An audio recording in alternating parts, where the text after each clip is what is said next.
안녕하십니까, 천희경입니다. 오늘은 국내 감염관리 규정과 법령에 따른 현장 적용 실무에 대해서 알아보겠습니다. 오늘 말씀드릴 내용은 감염관리 체계 및 프로그램, 감염관리위원회, 감염관리시 인력 기준, 감염관리 업무에 대해서 알아보도록 하겠습니다. 먼저 감염관리 체계 및 프로그램에 대한 내용입니다. 감염관리 체계에 관련된 의료법으로는 의료법 제47조에 의료 관련 감염 예방을 위해 감염관리위원회와 감염관리실을 설치 운영하고 감염관리 업무를 수행하는 전담 인력을 두도록 하고 있습니다. 의료법 시행규칙에 감염관리위원회와 감염관리실 설치에 관련해서 보건복지령으로 정하는 일정 규모 이상의 병원급 의료기관이란 100개 이상의 병상을 갖춘 병원급 의료기관을 말한다라고 2021년 6월 30일자로 개정이 되었습니다. 따라서 150병상 예전의 기준이 150개 이상의 병상이라 하였다며 21년 6월 30일 개정 이후에 바뀐 내용은 100개 병상 이상의 병상을 갖춘 병원급 의료기관에서 감염관리위원회와 감염관리실을 설치하도록 하는 내용으로 보시면 될 것 같습니다. 감염관리 체계에 있어서 기본 원칙에 관련된 내용입니다. 감염의 예방과 관리는 모든 의료기관에서 우선적으로 이루어져야 하고요. 의료기관에는 적합한 감염관리 조직과 체계를 갖추고 감염관리 책임자는 감염 전파의 위험을 파악하고 발생 위험을 감소시킬 수 있는 시스템을 운영해야 합니다. 감염관리 조직과 구성은 병원 규모와 진료 특성에 따라서 달라질 수 있지만 감염관리에 대한 운영 원칙은 다르지 않습니다. 의료기관의 장은 감염관리 프로그램에 대해 전반적인 책임을 지며 모든 직원은 환자와 직원에게 안전한 환경을 제공해야 되는 책임이 있습니다. 감염관리 프로그램의 원활한 운영을 위해 의료기관은 감염관리 전문가를 확보하고 필요한 행정적 지원을 해야 합니다. 감염관리 프로그램 및 감염관리 규정과 지침은 환자 안전을 우선적으로 고려해야 하고요. 의료기관은 감염관리를 위한 적합한 시설과 환경을 갖추도록 해야 됩니다. 예를 들어 손위생을 위한 시설, 침상 간의 적합한 거리 확보, 또 병상 규모에 따른 격리시설 확보에 관련된 내용을 말씀드릴 수 있습니다. 감염관리 체계에서 조직과 인력은 의료법 47조 또 시행규칙 43조에서 46조에 근거해서 시행하시도록 권고하고 있고요. 감염관리 프로그램 책임자는 감염관리 프로그램 운영을 할 수 있는 역량을 갖추도록 하고 있습니다. 감염관리 의사와 간호사 관련된 인력은 감염관리 업무 수행에 필요한 교육을 받아야 합니다. 감염관리 전문가는 감염관리와 관련된 기술, 경험, 자격을 갖도록 합니다. APIC에서 감염관리 전문가를 위한 핵심 역량 요소를 4가지를 제시해야 했는데요. 먼저 감염 예방 및 관리 영역에 대한 내용을 제시했습니다. 감염 예방 및 관리 영역이라 하면 역학 및 감시에 관련된 내용들, 위험 사정, 그리고 위험 요인 감소와 감염 예방에 관련된 내용들, 항생제 관리, 교육 연구에 관련된 내용들을 포함하고 있고요. 수행 증진 및 과학 적용 영역에 대한 내용으로는 갖추기 위해서는 수행 증진을 위한 필요성을 인지한다던가 또 수행 증진을 위해 전담팀을 구성한다던가 도구 및 방법을 활용할 수 있다던가 또 이행을 한다던가 성과 측정에 대한 것을 관리할 수 있다던가 하는 내용을 포함하고 있고요. 또한 정보기술 영역에 대한 역량을 제시하였는데요. 정보기술 영역이라 하면 정보기술 지원 또는 감시 기법, 또 EMR이나 관련된 많은 데이터에 대한 그런 자료를 활용할 수 있는 그런 부분들로 말씀드릴 수 있고요. 다음은 리더십과 그 프로그램 관리하는 영역에 대한 역량을 얘기하고 있는데요. 이거는 타 부서와의 그 공동 작업 또는 이런 팔로우십, 또 프로그램 관리, 또 비판적 사고 능력, 의사소통을 갖추도록 하고 있습니다. 가면관리 프로그램의 계획에 관련된 부분인데요. 이 가면관리 계획은 매년 그 가면관리 프로그램을 평가하고 계획되어져야 하고요. 가면관리 프로그램은 의료기관의 규모, 지역적 위치, 환자 및 진료의 특성을 반영해서 계획되어져야 합니다. 감염관리 프로그램의 계획에는 격리지침, 멸균과정, 감염관리에 대한 직원의 교육 및 훈련, 역학적 감시를 포함해야 하고요. 의료기관 전체에 동일하게 적용되어야 합니다. 의료기관은 감염의 현황을 파악하기 위한 감시체계를 구축해야 되고요. 감시 대상과 방법은 감염 위험 사정을 근거로 결정해야 합니다. 감시는 가능한 한 전향적으로 시행하고 시기적절한 피드백을 제공해야 합니다. 감염관리위원회와 감염관리실은 감염 감시를 기획하고 자료조사 및 분석, 감시 결과 공유에 대한 책임이 있습니다. 의료기관의 감염 발생 현황과 감염 관리 수준을 파악하기 위해 전국 규모의 감시 네트워크, 코니스 같은 감시 체계에 참여하도록 권장하고 있습니다. 감시 데이터들은 질평가 시스템을 갖추도록 하고 있습니다. 규정 및 지침은 관련법과 과학적 근거를 중심으로 개발되어야 하고요. 규정과 지침을 실무에 적용할 수 있도록 모든 직원은 교육을 받아야 합니다. 감염관리 규정 및 지침에는 다음의 내용을 포함하고 있습니다. 손위생을 포함한 표준주의, 격리지침, 보호구, 무균술, 삽입기구, 부서별 감염관리, 의료기구의 재처리 절차, 세탁물, 폐기물, 환경관리, 직원감염관리 부분들, 또 중요한 병원체 관리들에 대한 내용을 포함하고 있습니다. 감염관리 규정 및 지침이 잘 이행되고 있는지 표준화된 방법으로 정기적으로 모니터링을 권고하고 있고요. 모니터링 결과는 경영진, 부서장, 관련 직원들에게 피드백하도록 권고하고 있습니다. 의료기관은 직원과 환자에게 감염관리에 대한 교육과 훈련을 제공해야 하고요. 의료기관은 감염병과 관련된 국가재난 상황, 유행 발생과 같은 응급상황에 대해서 신속한 대응체계를 구축해야 합니다.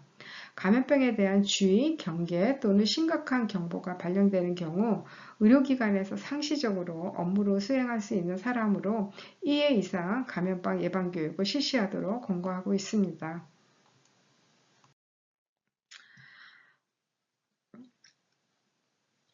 감염관리 프로그램으로 관련된 프로그램은 직원건강관리부서와 협조하는 내용이고요. 또한 항생제 관리 프로그램과 연계되어야 되고 공중보건관리 체계와 상호 협력하는 체계를 구축하도록 권고하고 있습니다.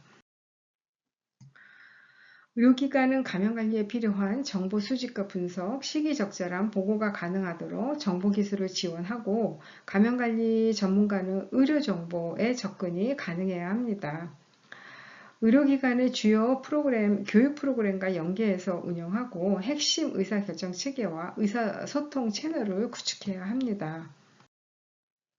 다음은 감염관리위원회에 관련된 내용입니다. 감염관리위원회에 관련된 의료법은 의료법 시행규칙 제43조에 위원회와 감염관리위원회와 감염관리실을 설치하도록 되어 있는데요.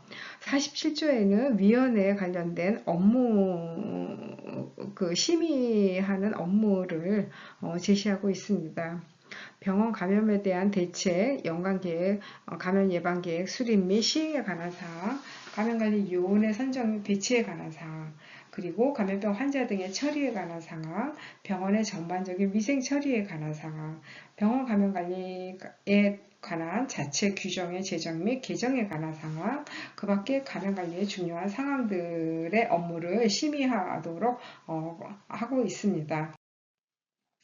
감염관리란 병원에 방문하는 모든 환자 및 보호자, 보건의료인, 환경 등을 관리하며 환자 및 직원이 감염병에 노출되는 것을 예방하는 것을 의미하고요. 감염관리위원회는 환자 및 보건의료인의 감염 예방을 위해 감염관리의 중요 사항을 심의하기 위해 설치하고 운영하는 것을 목적으로 합니다.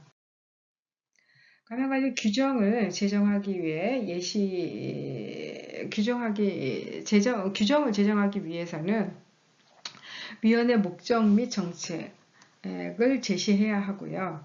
위원회의 설치가 근거를 제시해야 합니다. 예를 들자면 의료법 제47조 시행규칙 43에서 45조에 따라 의료 관련 감염 예방을 위해 감염관리위원회를 설치하고 운영한다라고 제시할 수 있습니다.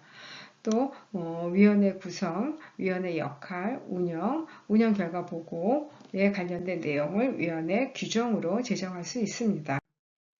감염관리 규정 내용에 포함되어 있는 상세 항목을 보면 감염관리위원회 설치를 규정한 그 목적, 그리고 적용 범위, 위원회 구성, 위원장, 위원회 기능, 위원회 운영, 감염관리실의 운영, 기타 사항에 대해서 규정 내용에 포함할 수 있다고 제시하고 있습니다. 감염관리위원회의 규정 내용을 앞서 제시한 내용에 대해서 규정을 제정한 내용을 예시로 들고 있습니다. 이는 중소병원 감염관리실 운영 매뉴얼 개발 보고서에 따른 내용입니다. 참고하시면 될 것 같습니다. 감염관리위원회 구성 관련된 법으로는 의료법 시행규칙 4조의 위원회 구성원에는 위원장 1명을 포함한 7명 이상 15명 이하의 위원을 구성하도록 하고 있고요. 그 위원은 의료기관의 장이 위촉하는 외부 전문가를 포함하도록 하고 있습니다. 따라서 위원회 구성은 감염관리실장, 진료부서의장, 간호부서의장, 건담부서, 진단검사부서의장, 감염관련 의사 및 해당 의료기관장이 필요하다고 인정하는 사람으로 구성하도록 하고 있습니다. 각각의 임기는 당연직 위원은 그 부서의 재직기간으로 하고 위촉하는 임기의 인원은 2년으로 한다고 제시하고 있습니다. 병원 내 조직대에 이 감염관리위원회를 포함해야 하고요. 위원회 구성에 위원장, 부위원장, 당연직, 위촉직, 외부 전문가로 구성하여 제시할 수 있습니다. 감염관리위원회 구성을 상세 내용을 보면 구성원은 7명에서 15명 이하로 구성하도록 하고 있고 위원장, 부위원장, 당연직, 위촉직 위원으로 구성하고 외부 전문가 1인을 추가하도록 하고 있습니다. 위원장은 감염관리위원회의 위원장은 해당 기관의 장으로 정의하고 있고요. 부위원장은 위원 중에서 위원장이 지명하도록 하고 있습니다. 많은 병원에서는 감염관리실장을 부위원장으로 지명하여 임명하고 있습니다. 감염관리위원은 당연직 위원과 위촉직 위원, 외부 전문가로 구성이 되어 있는데요. 당연직 위원으로는 감염관리실장, 진료부서의 장, 간호부서의 장, 진단검사부서의 장으로 의료법에서 제시되어 있고 위촉직 위원으로는 해당 의료기관 장이 필요하다고 인정하는 사람으로 구성할 수 있습니다. 외부 전문가로는 타 의료기관의 감염관리 의사를 지정하고 있고요. 감염관리위원회 임기는 당연직은 해당 부서의 재직기간 동안, 위촉직 위원은 2년으로 하고 연임이 가능하다고 제시하고 있습니다. 위원회 명단을 예시를 들어봤는데요. 위원장, 부위원장, 간사, 당연직, 위촉직, 외부 전문가. 이 내용은 이렇게 명단을 작성하면 이는 회의 때마다 출석부로도 활용할 수 있습니다. 중소병원 감염관리 네트워크에서 2018년에 들어온 Q&A 내용입니다. 위원회 위원 구성 관련한 내용인데요. 그 외부 전문가를 감염관리 의사를 말하는지 다른 전공자여도 가능한지에 대해서 질문하고 있는데요. 답변은 외부 전문가의 자격에 대해 실제적으로 구체적인 법령이나 지침은 없다고 합니다. 따라서 의사, 간호사, 예방의학자, 보건소 담당자 등 구체적인 직군은 규정되어 있지 않지만 일반적으로 많은 병원에서 감염관리 전문가라 하면 감염내과 의사나 감염관리 간호사 등을 말하고 있으므로 이해 준해서 외부 인사를 위촉하는 것이 좋을 것 같다고 답변하고 있습니다. 외부 위원 관련해서 2019년에 들어온 Q&A 내용은 외부 위원을 위촉했다는 증빙 서류는 임명점만 있어도 되는지에 대한 내용입니다. 실제 외부 전문가에 대한 구체적인 자격이나 규정이 없고 보통 병원에서 위원회 규정사항과 위원회 명단에 외부 위원을 명기했거나 아니면 임명장을 줌으로써 증빙할 수 있다고 답변하고 있습니다. 또 그 외부 위원회에게 위촉하였다고 위촉하였다는 건 회의에 참석하면서 원내에 감염관리 현황과 그 자료를 공개할 때 이제 그 내용을 알게 되는데요. 이럴 경우 해당 위원에게 그 비밀 유지 계약서 등 이런 뭔가 받아야 되는 서류가 있는지에 대해서 묻고 있습니다. 답변은 원내 감염관리 현황 등이 개인정보법에 해당되지는 않을 것으로 보고 있고 감염관리위원회나 외부위원에게 자료를 공개하는 것은 법률적으로 문제가 없을 것 같다고 답변하고 있습니다. 따라서 해당 위원에게 비밀유지 서약서를 별도로 받는 것은 병원에서 정책에 따라 결정하시어 진행하도록 답변하고 있습니다. 다음은 원내 감염 관리는 원내 의무 기록을 통해서 이루어지는 거다 보니 그 결과가 전체인 통계값이라 하더라도 외부 위원에게 공개하기 위해서 의료정보 이용 신청서 같은 것을 작성해야 되는지 묻고 있는데요.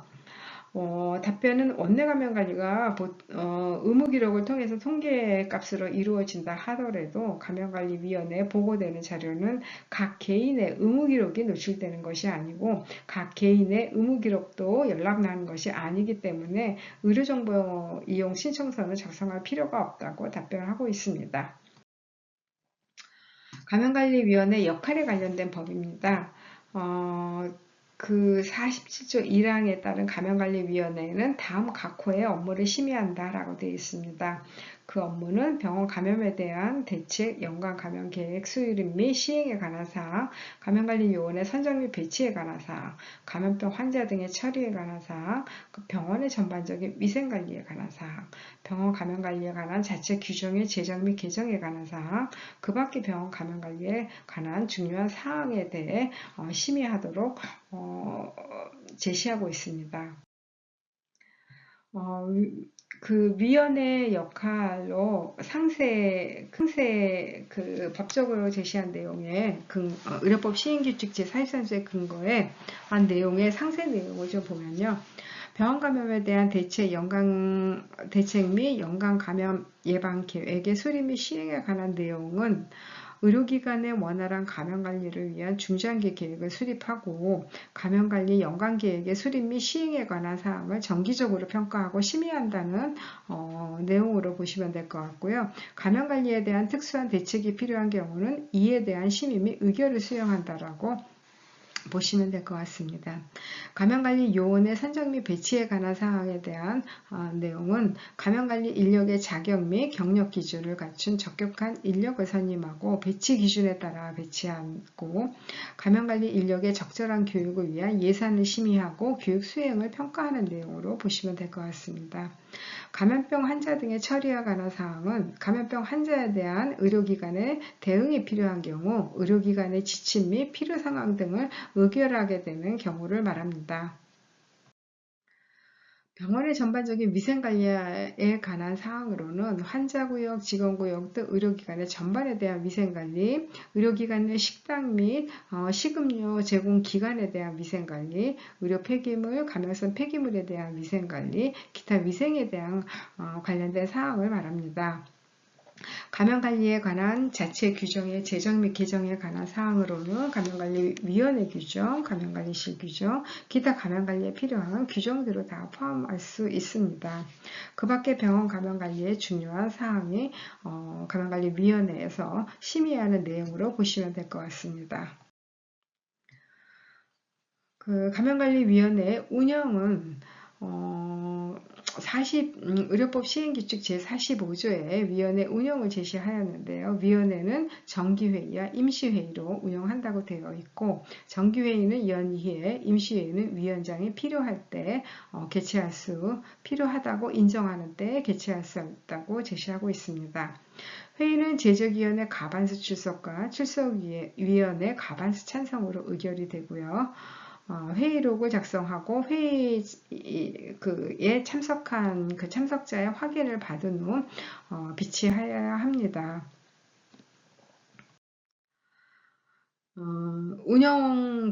위원회 운영 회의 결과 보고인데요. 위원회는 그 회의록을 작성해서 참석자의 사인을 받아 비치하여야 됩니다. 회의록 작성할 때 많은 병원에서 좀 놓치는 부분들이 있는데요. 회의록 작성할 때는 그 회의명, 감염관리위원회 회의라는 회의명과 회의 차수, 몇 차째 회의인지, 그 회의가 정기회의인지 임시회의인지 이런 내용들이 좀 기록이 되어야 되고요. 회의 일정과 회의 장소, 그리고 회의 참석자 명수, 이름, 불참석자 명수와 이름들이 좀 포함을 하면 좋겠고요. 회의 안건을 요약 정리하여 제시하고 그 회의록 작성 후에 위원들에게 공지가 되지 않았다면 전 회의록 검토하는 시간도 포함시키는 것을 추천드립니다. 그 이후 이제 회의가 진행이 되면서 안건에 대한 논의사항, 회의 안건으로 논의된 내용 기술이 좀 있어야 되고요. 논의된 내용에 따라서 결정된 사항을 최종 기술해야 됩니다. 또한 첨부 자료로 회의 시에 사용했던 각종 보고 자료, 회의 진행 PPT 자료, 또 회의 참석자 명단, 그 출석자 사인지 같은 것이 첨부 자료로 포함이 돼야 되고요. 이러한 회의록을 작성해서 결제 라인을 포함하도록 예시를 드려보았습니다. 그래서 이런 내용들이 회의록에서 그 누락된 내용들이 많아서 회의록 작성 시 이러한 내용들의 폼을 좀 그 서식을 만들어 포함시키도록 할 것을 권고드립니다. 회의록 예시를 한번 만들어 보았는데요. 일단 그 시기, 회의 차수가 있고 회의 유형을 적고 결제 라인을 포함하며 회의 일정, 장소, 작성자, 회의 안건, 그리고 전 회의록 검토, 논의사항, 결정사항 내용을 포함하고 첨부 자료로 어떠한 내용들이 들어가 있는지를 같이 기록을 할 것을 추천드립니다. 회의 작성 시에 회의 참석자 명단을 되도록 별도로 작성해서 출석하신 분의 사인, 그리고 출석하지 않은 분의 그 사유, 외래 진료 중이라든가, 학회 참여라든가, 이러한 간단한 사유를 적는 것도 추후 회의록 관리할 때 좀 도움이 됩니다.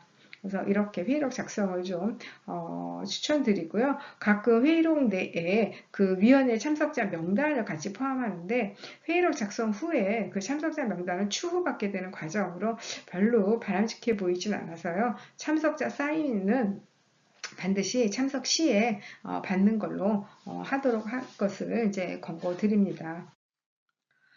그 회의의 운영 결과들을 1년치에 진행했던 회의에 대한 그 간단한 논의사항과 결정사항, 그리고 시기, 이런 내용들을 한 장으로 좀 정리해서 정리하는 것들이 필요하다고 볼 수 있습니다. 이렇게 운영 결과를 한눈에 볼 수 있게 정리해 두면 올해 이제 실제 논의됐고 결정된 사항들이 뭔지 알 수 있어서 차후 위원회 운영 시에 도움이 많이 참고가 되거든요. 그래서 이러한 내용들을 조금 추천드리고요. 다음은 감염관리실 인력기준입니다. 인력기준은 의료법 시행규칙 제43조에 감염관리위원회와 감염관리 설치라고 되어 있어서 100개 병상에 갖춘 병원급 의료기관의 감염관리위원회와 감염관리실을 설치하도록 제시하고 있습니다. 따라서 100병상 이상인 병원급에서는 감염관리위원회와 감염관리실을 설치하고요. 150병상에 갖춘 병원, 치과병원, 한방병원은 감염관리실 전담 인력을 1명 두도록 하고 있습니다. 따라서 150병상 이상 병원, 치과, 한방병원은 위원회, 감염관리실 설치하고 감염관리 전담 인력을 배치하도록 하고 있습니다. 아직 여기서 요양병원과 정신병원은 제시되어 있지 않아서 예외로 볼 수 있을 것 같고요. 100에서 149병상인 경우는 감염관리위원회, 감염관리실은 100개 병상 이상인가 설치해야 되지만 감염관리 전담은 150병상 이상에 해당이 되기 때문에 겸임 정도 배치하는 것으로 볼 수 있겠다라고 볼 수 있습니다. 다음은 그 상급 종합병원, 또 중합병원, 병원급에 따라서 그 직종별 의사, 간호사, 기타 의료기관장이 인정한 사람에 대한 그 상세 인력을 제시하고 있습니다. 참고하시면 될 것 같고요. 다음은 감염관리 인력 수가 기준에 대한 그 예방관리료입니다. 감염 예방관리료는 3개의 기준을 제시하고 있는데요. 먼저 감염관리실이 설치가 돼야 되고 그 감염관리실 내에 등급별 인력 수가 기준에 충족해야 됩니다. 그 다음 그리고 두 번째로는 인증에 참여해서 인증 또는 조건부 인증을 받아야 되고요. 코니스에 참여하고 있어야 합니다. 감염 예방 및 관리 활동으로 원내에서 위원회를 운영해야 되고 직원 대상으로 감염관리 교육을 진행해야 되고 또 감염관리 지침을 제정 및 개정해야 되고 주 1회 순회 활동을 하도록 하고 있습니다. 그 감염관리 설치와 등급별 인력 기준은 1등급, 2등급, 3등급으로 구분이 되어 있는데 1등급 기준인 경우에 150병상당 1명 그리고 그 감염관리 자격증 보유나 3년 이상 근무 경력을 가진 사람이 500병상당 1명 있어야 되고요. 감염관리 의사인 경우에는 300병상당 1명을 제시하고 있습니다. 2등급 기준에 있어서는 200병상당 그 전담 간호사 수가 1명, 그리고 감염관리 자격증 보유나 근무 경력 3년 이상은 600병상당 1명, 의사의 경우에는 1등급과 동일하고요. 3등급 기준으로는 감염관리 전담 간호사는 종합병원인 경우 병상 수에 따라 명수를 제시하고 있고 병원과 정신병원에서는 1명 이상을 제시하고 있습니다. 의사의 기준은 동일합니다. 그 다음은 인증평가를 받아야 되고 결과는 인증이나 조건부 인증이면 되고요. 또 코니스에 참여하고 있어야 됩니다. 그래서 1등급과 2등급인 경우에는 지금 인증평가에 참여해서 인증 결과가 인증이나 조건부 인증을 받아야 되는데 3등급인 경우에는 올해 21년 12월까지는 인증이나 조건부 인증을 받지 않아도 됩니다. 그래서 따라서 인증평가를 받지 않아도 3등급에 있어서는 수가를 받을 수 있고요. 하지만 3등급이라 하더라도 내년부터 2022년 1월부터는 인증을 받아 인증이나 또는 조건부 인증을 받는 경우에만 3등급의 자격이 주어지고 예방관리료를 받을 수 있습니다. 전국감시체계 코니스 참여는 모두 1, 2, 3등급 모두 다 참여가 돼야 되고요. 감염 예방 관리 활동으로 원내에서 감염 예방 관리 활동으로 위원회를 운영해야 되고 직원 대상 교육을 해야 되고 주일에 순회 활동을 제시하고 있습니다. 그래서 위원회 운영은 의료법에 따라서 운영하시면 되고요. 전 직원 대상의 감염관리 교육을 연 1회 이상 시행하고 그거에 관련된 자료를 수집하셔야 됩니다. 감염관리 지침을 있어야 되고 또 주 1회 정기적인 순회를 실시하고 그에 대한 기록을 하고 있어야 합니다. 이건 1, 2, 3등급 모두 해당되는 내용이었고요. 전 직원 대상 감염관리 교육을 할 때 교육자료에 대한 이제 수지 교육자료를 보관해야 되는데요. 예시로 교육 참석자의 명단과 서명된 자료도 보관을 해야 됩니다. 따라서 뭐 교육명, 교육일시, 교육장소, 교육내용 이러한 내용이 있고 거기에 어느 직원들이 참석을 했는지 이러한 교육 참석자 서명지 형식에 대한 이제 예시를 들어놓은 내용인데요. 참고하시면 될 것 같습니다. 감염관리 순회 일치에 관련된 내용입니다. 그래서 예시 내용인데요. 그 감염관리 지침이 마련되어 있으면 그 지침이 현장에서 얼마나 수행이 되는지 주의를 순회 활동으로 인해서 그 내용을 평가하고 기록하라는 내용으로 보시면 될 것 같고요. 순회 기록지에 대한 내용입니다. 일시, 장소, 누가 순회 활동에 참석을 했고 뭘 보러 갔는지, 뭘 순회 활동에서 보려고 했는지에 대한 목적, 그리고 문제점 발견, 또 그에 대한 원인, 개선사항, 방문 시에 관련된 그 관련 사진, 이러한 내용들로 작성해서 순회 기록지 양식을 제시한 내용입니다. 참고하시면 될 것 같고요.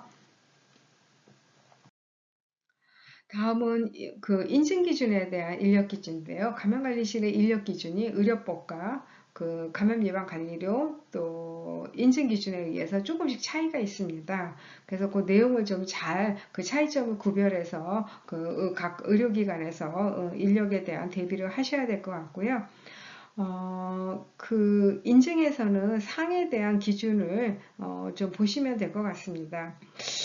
예를 들어 중소병원의 병원급으로 150병상 이상과 미만으로 지금 구분이 되어 있고 150병상 이상에서는 전담부서가 설치되어 있고 전담 인력이 있어야 되는데요. 전담 인력 그 담당 인력 중에 한 명이 반드시 전담 인력이 있어야 되는 것으로 제시하고 있습니다.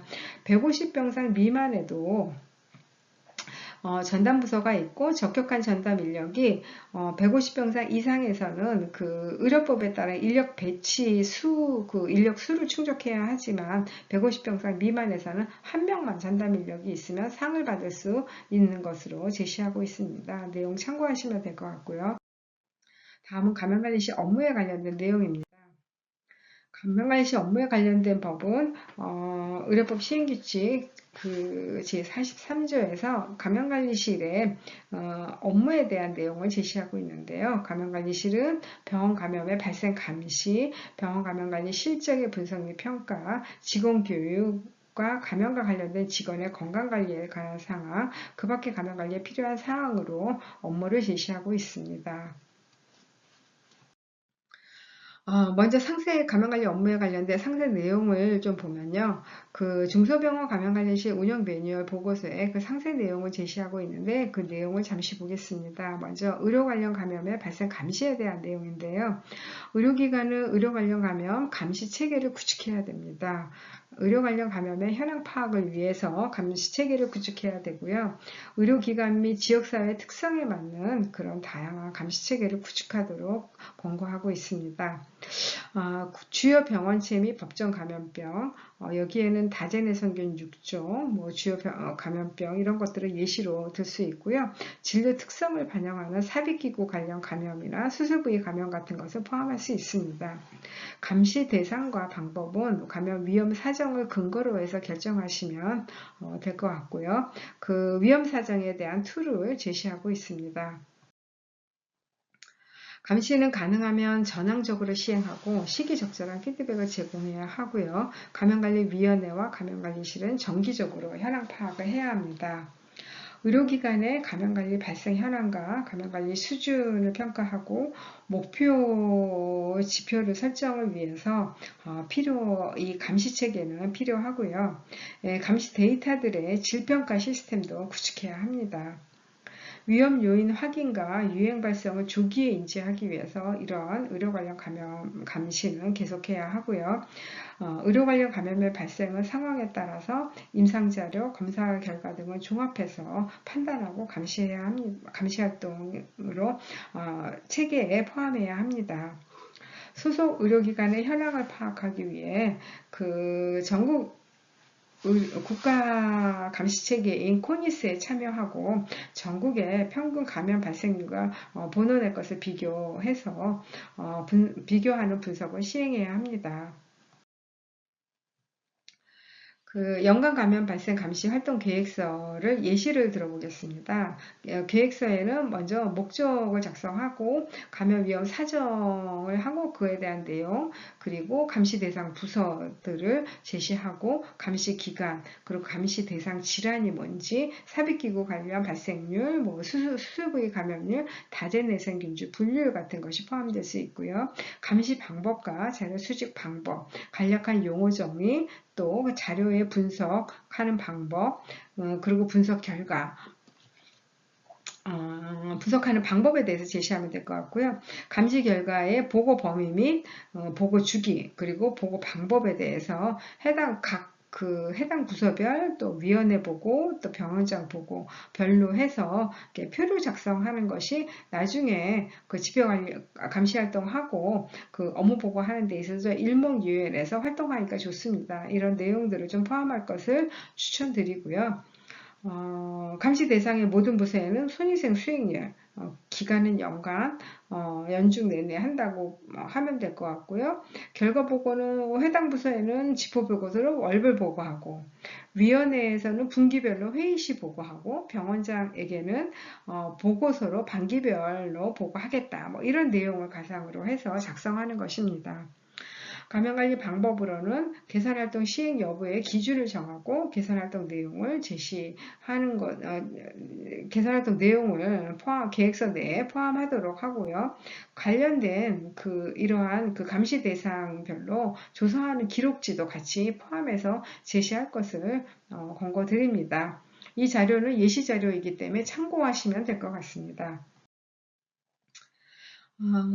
병원 감염 관리 실적의 분석 및 평가에 대한 내용인데요. 이거는 의료기관 특성에 맞게 감염 관리를 평가할 수 있는 지표를 선정하고 정기적인 평가를 해야 되고요. 이 평가 결과는 위원회에 보고하고 실제 개선을 위한 계획 수립과 그 시행에 활용하도록 하고 있습니다.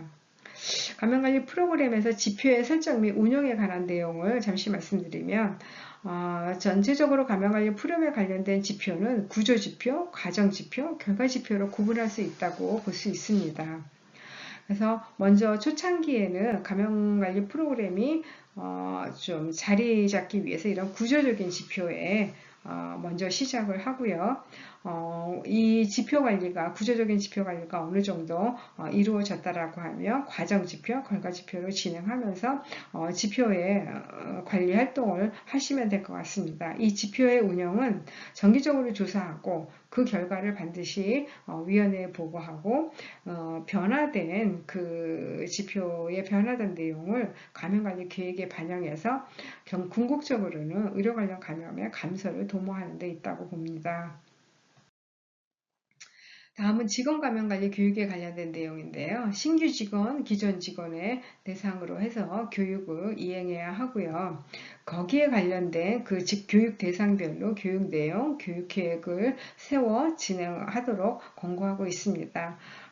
그 중소병원 감염관리 운영 매뉴얼 보고서에 따르면 교육 대상자에 따라서 교육 내용들을 정해서 연간 계획을 수립해서 진행하도록 권고하고 있습니다.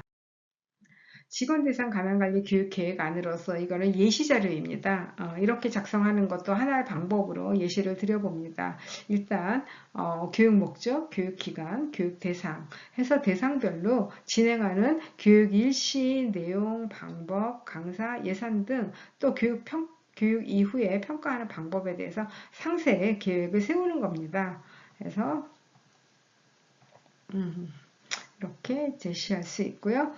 마지막 총괄적으로 이 교육을 진행하기 위한 타임테이블 작성하는 것들을 마지막에 포함하는 것을 예시로 드려봅니다. 참고하시면 될 것 같습니다. 직원 건강관리에 대해서는 신규 직원에 대해서 감염이나 또는 복인 여부, 그리고 예방접종력, 또는 면역 상태를 파악해서 근무 직전에 필요한 경우 예방접종을 하도록 하는 조치들이 필요할 것 같고요. 직원의 감염 노출을 방지하기 위해서 감염관리 교육과 활동을 수행해야 되겠습니다. 매년 그 인플루엔자 예방접종을 실시하고 접종률을 조사하는 것도 직원 건강관리의 업무의 부분일 것 같고요. 감염 노출된 직원을 관리하고 분석하는 내용도 포함할 수 있습니다. 그 밖에 감염관리에 필요한 사항으로는 감염관리 연간계획 수립하고 실행하는 부분들, 그래서 감염관리 연간계획에서 작성하는 부분들을 포함할 수 있을 것 같고요. 또 감염관리 지침서 작성 또는 제정 및 개정에 관련된 내용들, 또 유행 발생 관리 및 신속 대응 체계를 구축하는 것들에 대한 내용을 포함할 수 있을 것 같습니다. 다음은 감염관리 연간계획 수립에 관련된 내용입니다. 감염관리 계획 수립 및 운영 과정은 감염관리 지표 달성을 위한 계획 수립으로 중장기, 연간, 월간, 시간별로, 기간별로 좀 세워야 될 것 같고요. 매년 감염관리 연간계획은 준비해야 되고 의료기관의 특성을 반영해서 계획되어야 합니다. 또 연간계획에 대한 사업평가 및 그 시행, 그리고 감염관리 규정 및 지침 이행도에 대한 모니터링, 이는 감염관리 규정이나 지침 이행에 대한 모니터링은 표준화되고 정기적으로 이루어져야 되고요. 이 모니터링 결과들은 경영진, 부서장, 관련 직원들에게 피드백 하도록 하고 있습니다. 감염관리 계획서에 포함된 항목으로는 미션, 비전, 조직의 그 중점 목표, 단기 목표, 중장기 목표, 또 관련된 그 업무별 세부 계획을 포함한 타임테이블, 또 이 지표의 활용을 어떻게 할 건지, 또한 그 활동 업무에 따라서 예산이 필요한 경우 이제 예산을 수립해야 될 것 같고요. 또 이를 수행하는 방법과 또 책임자도 선정을 하고 주기적인 평가를 해서 이 업무의 내용을 주기적으로 평가하는 것들이 필요하다고 볼 수 있겠습니다. 연간 감염관리 계획서의 예시로는 감염관리 시 업무 구분에 따른 세분화된 사업을 도출할 수 있을 것 같고요. 사업의 대상과 방법을 정의하고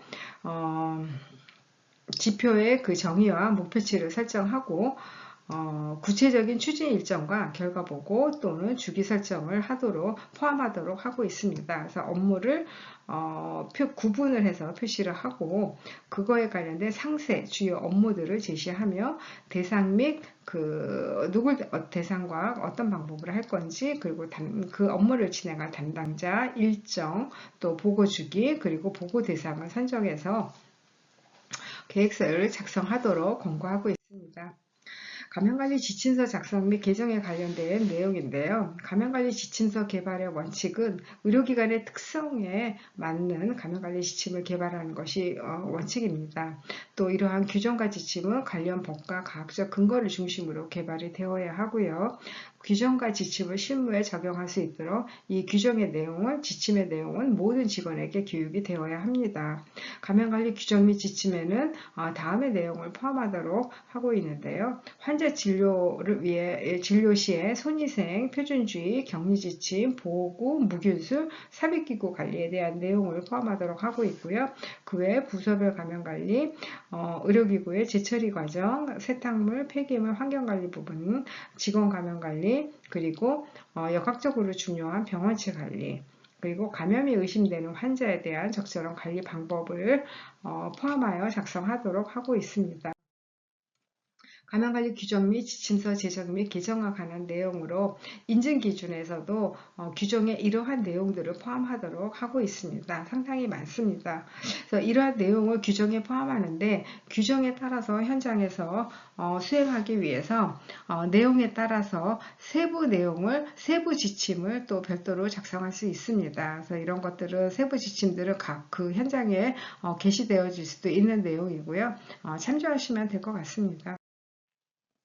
중소병원에서의 감염관리실 업무를 요약하자면 감염관리실 조직 구축으로는 감염관리위원회와 감염관리실을 구축해야 되고요. 인력관리는 인력신고나 교육관리가 되어야 하고 감염관리 계획과 지표 설정을 하기 위해서 감염관리 지침서, 중소병원에서는 감염관리 지침서 손위생 수행률을 설정한다라고 하면 요양병원에서는 인력 구성 및 유치도뇨관, 유지 환자가 어느 정도인지 이런 내용들, 또 감염관리 감시 체계를 운영하도록 중소병원에서도 제시하고 있는데요. 중소병원이라면 다전해성균주 6종, 만약에 요양병원이라면 유치도뇨관 관련 여러 감염류를 감시 활동으로 선정하도록 제시를 하고 있습니다. 감염관리 교육은 연간 2회 이상 전체 교육으로 진행하도록 하고 있고요. 따라서 감염관리 업무에 대한 내용을 상세히 제시하고 있고, 중소병원, 또 외과 전문 중소병원, 요양병원에 따라서 어떤 업무들을 해야 되는지를 제시하고 있습니다. 이 운영 매뉴얼 보고서 참고로 하시면 될 것 같습니다. 결론적으로 감염관리 관련 법 제정이나 개정된 사항에 변화하는 그런 정책이나 수가체계, 인증평가 기준 등에 따라서 의료기관 내에 이 모든 것들을 포함해서 감염관리 체계를 구축해야 되고요. 그러한 것들은 이제 구조적인 부분이라 볼 수 있고, 구조적인 측면을 갖추도록 하고 있는 내용이고요. 감염관리 규정 및 지침이 현장에서 이행되는지 항상 모니터링하고 결과 따른 개선 활동을 시행하도록 시행해야 합니다. 이러한 내용들은 모니터링하고 하는 내용들은 과정지표라고 하며 그 결과에 따라 개선 활동을 시행하는 것들을 결과지표에 관련된 수행도로 같이 볼 수 있을 것 같습니다. 그래서 의료기관에서는 이런 의료 체계를 구축하는 구조적인 부분과 이런 현장에서 감염관리 지침이 잘 이행되는지에 대한 이런 과정지표 활동들, 또한 그거에 따른 그 결과를 알 수 있도록 하는 그 결과에 대한 내용들, 이런 것들이 잘 이루어지도록 의료기관 내 감염관리 체계와 감염관리 활동을 구축해야 하고요. 이런 것들이 잘 구축되게 하기 위해서는 감염관리 전담자를 지정하고 그들의 역량 강화하는 것들이 매우 중요하다라고 볼 수 있습니다. 그래서 의료기관 내 감염관리 활동은 감염관리 전담자가 있어야 가능한 거인 거고, 전담자는 연관교육 이수라든가 네트워크 활동 등으로 본인의 역량을 강화할 필요가 있다고 볼 수 있겠습니다. 또한 유행성 감염병 대응 체계를 마련해서 이 유행병 감염병 대응 체계라고 하면 대응팀 구성원에 따른 역할 분담, 또한 이러한 팀들은 교육받고 훈련이 되어야 되고요. 또한 재난 훈련이나 도상 훈련을 해서 평상시 이러한 유행성 감염병이 발생했을 때 신속히 대응할 수 있도록 이런 대응 체계를 마련할 것을 마지막으로 결론으로 말씀드리겠습니다.